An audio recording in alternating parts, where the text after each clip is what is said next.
and he's worried. But before we celebrate, is he even right? Well, for one, he's not alone.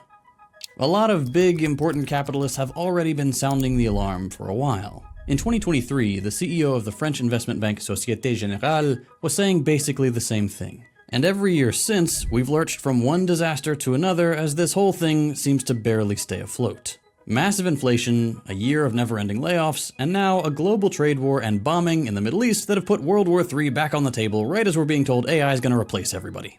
In Larry's 2026 letter to shareholders, he's predicting the end of the same signals. Things are bad, workers are worse off today than they were 40 years ago, AI is going to get us, it's all crumbling, and we're not even building infrastructure like we used to. And if that wasn't enough, we might soon have a new financial crash on our hands.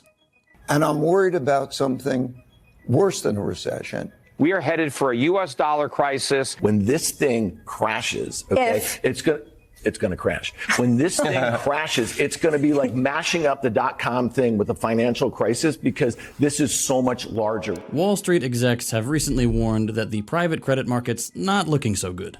A few bankruptcies and plummeting stock values are starting to snowball and could become the seeds for a new depression. It really seems like capitalism's tearing at the seams because this just can't keep going on. Or maybe it can. Hey everybody, just wanted to take a quick second to plug some merch. As always, I want to make sure I respect your time, so if you're not interested, here's a timestamp. Now for those of you that stuck around, thank you so much for your support. You're probably already familiar with The Deprogram. That's the podcast I do with Hakeem and Yugopnik, but you may not know we also make the best merch in the business. Our latest drop just went live, and I genuinely think it's got some of our best designs yet. Our philosophy when we're designing this stuff is aesthetics first. We don't put out designs we wouldn't actually wear ourselves. We all hate the generic podcast merch, so we've worked really hard to make stuff that's actually cool.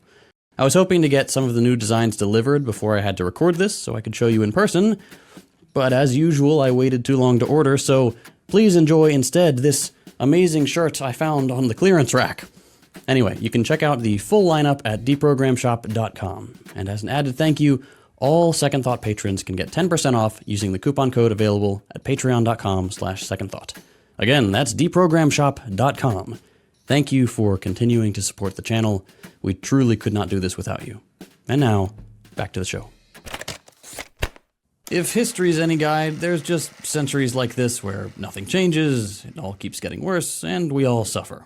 So to know if any of this will kill the beast, we need to think about capitalism much, much more deeply than simply pointing to things going wrong. We can't just do Fincus slopulism. Let's start with the basics. What are we even talking about when we say the end of capitalism? Capitalism is a system that guarantees the existence of the rich in a world where the poor outnumber them but need to work for them in order to live. That was about the shortest one-sentence definition I could come up with. It's pretty vague, but it gets to the point. This is what capitalism is about, and that's how it works. For it to end, these things have to no longer be true. Looking around, there's very little risk of that right now. So let's get a better, longer definition that gets progressively more complicated and accurate as we go, so we can refine our analysis a little. Capitalism is a political, social, financial, and economic order that began sometime in the 16th, maybe 17th century. What makes capitalism capitalism is the way that this order is organized around a specific set of rules and conventions, the most important of which are the right to private property and the imperative use of that right to make a profit. For example, by hiring those who don't have private property to produce commodities and paying them less than the revenue that their work generates. Or by trading debt as money with the confidence that states and central banks will protect the value of those assets in times of liquidity crises, periodically rolling over the moment that the market ceases to exist so that capitalists can continue to transact. In other words, capitalism is a collection of strategies for the elite to stay the elite indefinitely. A status that is based on unequal access to and power over the resources necessary for human life and commerce.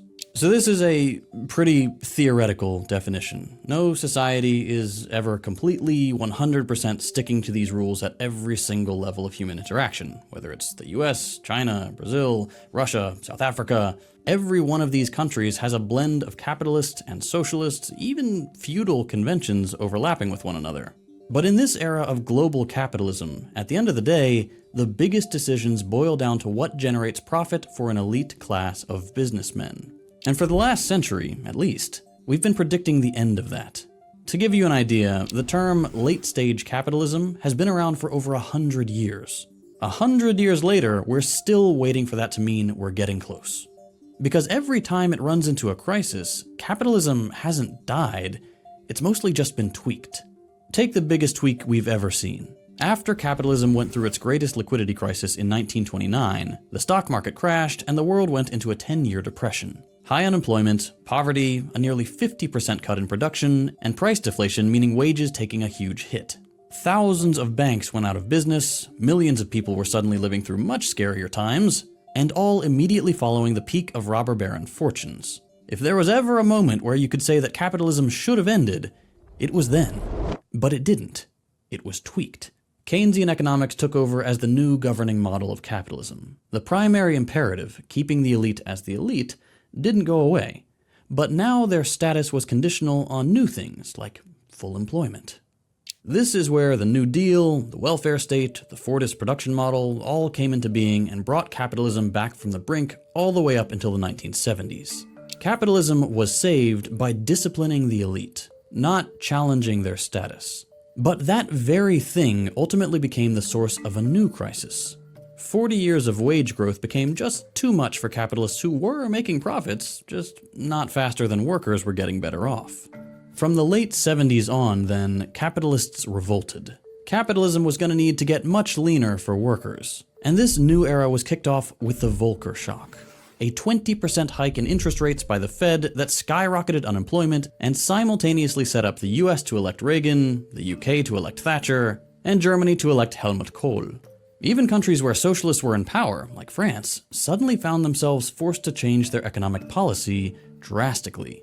Volcker reminded the world that as long as it's capitalism, the imperative of keeping the rich wealthy doesn't go away. And this time, it would survive on the condition of cheap consumer goods. Neoliberalism was the new name of the game. The welfare state was shuttered, the average job started to pay less, unions got crushed, everyone started needing crazy debt to get by, and to offset everything else getting worse, the new social contract was held together by cheap TVs and shirts for $1. But this, predictably, led to another crisis. You can't have wages decline so much that people's basic necessities depend on taking on huge amounts of debt forever. The housing market collapse created one financial crisis after another. The signs were everywhere, but now it's official, we are in a recession. Major financial institutions have teetered on the edge of collapse.